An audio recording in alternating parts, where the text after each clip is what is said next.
کے نام سے جو بڑا مہربان اور نہایت رحم کرنے والا ہے۔ السلام علیکم، امید ہے کہ آپ سب خیریت سے ہوں گے۔ اللہ تبارک و تعالی آپ سب کو ہمیشہ خوش رکھے، آباد رکھے۔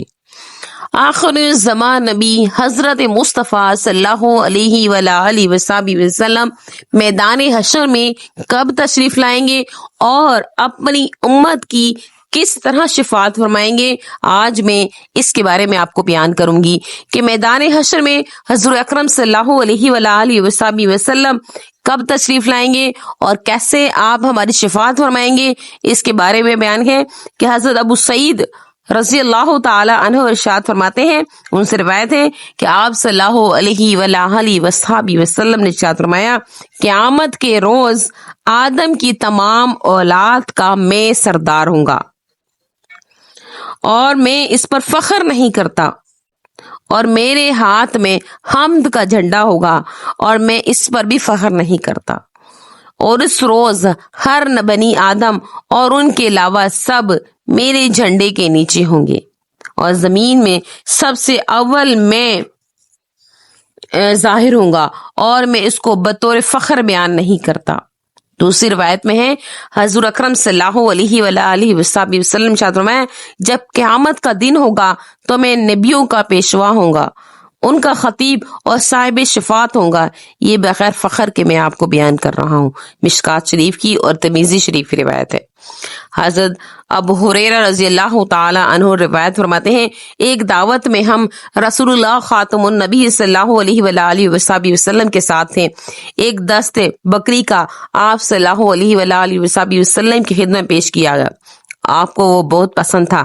اس میں سے آپ صلی اللہ علیہ وآلہ وسلم نے دندان مبارک سے تھوڑا سا لیا اور اس وقت ارشاد فرمایا کہ قیامت کے روز میں سب انسانوں کا سردار ہوں گا، تم کو معلوم ہے اس کے ظاہر ہونے کی کیا صورت ہوگی؟ پھر خود ہی جواب میں ارشاد فرمایا کہ ایک ہی میدان میں اللہ تبارک تعالی تمام اولین اور آخرین کو جمع فرمائیں گے، دیکھنے والا سب کو دیکھے گا اور پکارنے والا سب کو سنائے گا، اور سورج ان سے قریب ہوگا، لہٰذا لوگوں کو ایسی گھٹن، بے چینی، بے تکلیف ہوگی جو طاقت تحمل سے باہر ہوگی کہ انسان جو ہے اس کو برداشت نہیں کر سکے گا۔ اس گھٹن اور بے چینی کی وجہ سے لوگ آپس میں کہیں گے کہ جس حال میں اور جس مصیبت میں تم ہو، ظاہر ہے تمہیں کیا ایسے شخص کو تلاش نہیں کرتے جو تمہارے رب کی بارگاہ میں تمہاری سفارش کرے؟ پھر بعض سے کہیں گے تمہارا باپ آدم علیہ السلام اس کے اہل ہے، ان سے عرض کرو، چنانچہ ان کے پاس آ کر کہیں گے، اے آدم، آپ ابو بشر ہیں، اللہ نے آپ کو اپنے ہاتھ سے پیدا فرمایا، اپنی روح آپ کے اندر پھونکی اور فرشتوں کو حکم دیا تو انہوں نے آپ کو سجدہ کیا، آپ کو جنت میں مقیم فرمایا، کیا آپ اپنے رب سے ہمارے لیے سفارش نہیں کر دیتے؟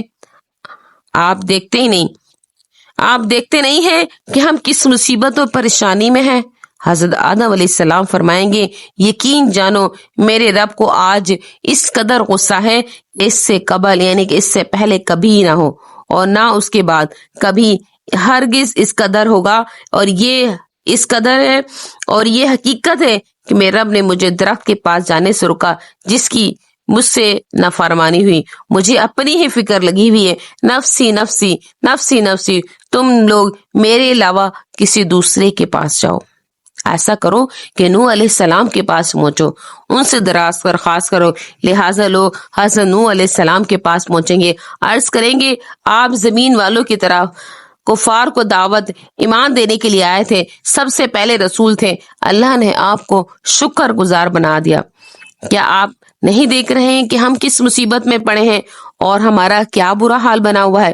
کیا آپ ہمارے لیے رب کی بارگاہ میں ہمارے لیے سفارش نہیں کر دیتے؟ حضرت نوح علیہ السلام جواب میں فرمائیں گے، یقین جانو میرے رب کو آج اس قدر غصہ ہے، کبھی ایسا غصہ ہم نے اس سے پہلے نہ دیکھا اور نہ ہرگز کبھی اس کے بعد ہوگا۔ یہ حقیقت ہے کہ میں نے اپنی قوم کے لیے بددعا کی تھی، مجھے اس پر مواخذہ ہو جانے کی خوف ہے۔ نفسی نفسی نفسی، تم لوگ میرے علاوہ کسی اور کے پاس پہنچ جاؤ۔ ایسا کرو کہ حضرت ابراہیم علیہ السلام کے پاس جاؤ۔ اس کے بعد لوگ حضرت ابراہیم علیہ السلام کے پاس آئے، ان سے عرض کریں گے آپ اللہ کے نبی اور زمین والوں میں سے منتخب شدہ اللہ کے دوست ہیں، ہمارے لیے اپنے رب کی بارگاہ میں سفارش فرما دیجیے۔ آپ دیکھ رہے ہیں ہمارا کیا حال بنا ہوا ہے۔ حضرت ابراہیم علیہ السلام ان کو جواب دیں گے، یقین جانو میرے رب کو آج اس قدر غصہ ہے، نہ کبھی ایسا غصہ اس سے پہلے ہوا، نہ ہرگز کبھی اس کے بعد ہوگا۔ یہ حقیقت ہے کہ میں نے 3 جھوٹ بولے ہیں، گو دینی مصلحت، دینی ضرورت سے سرزد ہوئے، لیکن خوف ہے کہیں میری گرفت نہ ہو جائے۔ یہ ان 3 مواقع کا ذکر فرمایا جن میں ان سے جھوٹ سرزد ہوئے تھے۔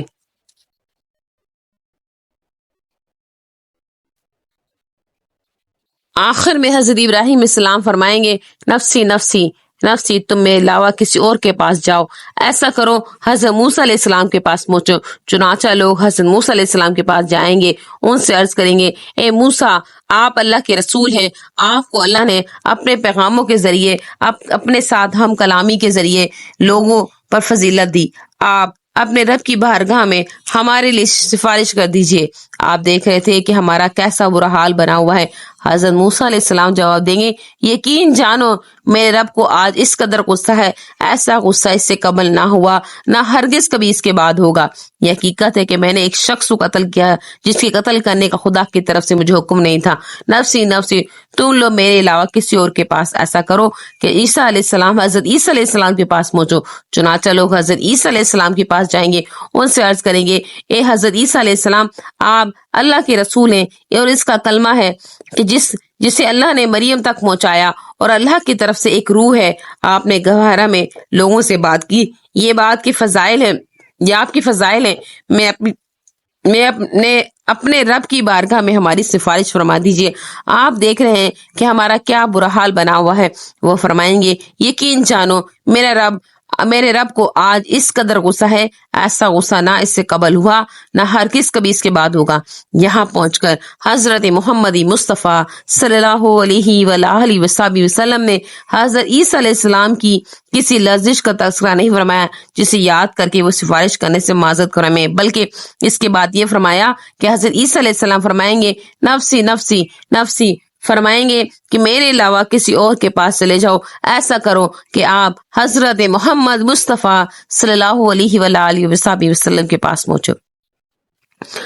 حضور اکرم صلی اللہ علیہ وآلہ وسلم نے فرمایا، اب میرے پاس لوگ آئیں گے اور کہیں گے، اے محمد مصطفیٰ صلی اللہ علیہ وآلہ وسلم، آپ اللہ کے رسول ہیں، خاتم الانبیاء ہیں، اور اللہ نے آپ کو سب کچھ بخش دیا ہے۔ اپنے رب کی بارگاہ میں آپ حضرت محمد مصطفیٰ صلی اللہ علیہ وسلم ہمارے لیے سفارش فرما دیجئے۔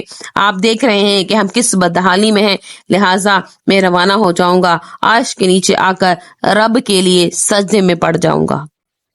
پھر اللہ تبارک تعالیٰ مجھ پر اپنی وہ تعریفیں، وہ بہترین ثنا منکشف فرمائیں گے جو مجھ سے پہلے کسی پر نہ فرمائی تھی۔ پھر ارشاد باری تعالیٰ ہوگا، اے محمد مصطفیٰ صلی اللہ علیہ وسلم، سر اٹھاؤ اور مانگو، تمہارا سوال پورا کیا جائے گا، سفارش کرو، تمہاری سفارش قبول کی جائے گی۔ چنانچہ میں سر اٹھاؤں گا اور بارگاہ خداوندی میں عرض کروں گا، اے رب میری امت پر رحم فرما، اے رب میری امت پہ رحم فرما، اے رب کائنات، اے رب میری امت پر رحم فرما۔ لہٰذا مجھے ارشاد ہوگا، اے محمد، اپنی امت کے ان لوگوں کو جن پر کوئی حساب کتاب نہیں، جنت کے دروازوں میں سے دائیں دروازے سے داخل کر دو۔ اس دروازے کے علاوہ دوسرا دروازہ بھی وہ بھی سانجھی ہے، یعنی کہ اس کو بھی استعمال کر سکتے ہو۔ اس کے بعد حضرت اکرم صلی اللہ علیہ وآلہ وسلم نے ارشاد فرمایا، قسم ہے اس ذات کی جس کی قبضے میں میری جان ہے، جنت کا دروازوں کا اتنا بڑا عرض ہے کہ ان کی دونوں طرفوں کے درمیان جو فاصلہ اتنا لمبا ہے کہ جتنا مکہ اور بصرہ کے درمیان کا راستہ ہے۔ دوسری روایت میں کہ حضور اکرم صلی اللہ علیہ وآلہ وسلم نے شفاعت کا واقعہ بیان فرما کر یہ آیت کریمہ تلاوت فرمائی، عسیٰ ان یبعثک ربک مقام محمودا، قریب ہے کہ آپ کا رب آپ کو مقام محمود میں کھڑا کرے گا۔ پھر فرمایا یہ مقام محمود ہے جس کا وعدہ اللہ تعالیٰ نے تمہارے نبی اکرم صلی اللہ علیہ وآلہ وسلم سے کیا تھا۔ یہ مشکات شریف کی روایت ہے، بخاری اور مسلم شریف کی بھی روایت ہے۔ اللہ تبارک تعالی ہم سب کو اس قابل بنائے کہ ہم ہماری شفاعت حضور اکرم صلی اللہ علیہ وآلہ وسلم فرمائے۔ اللہ تبارک تعالی ہمارے تمام کبیرہ صغیرہ گناہوں کو معاف فرما دے۔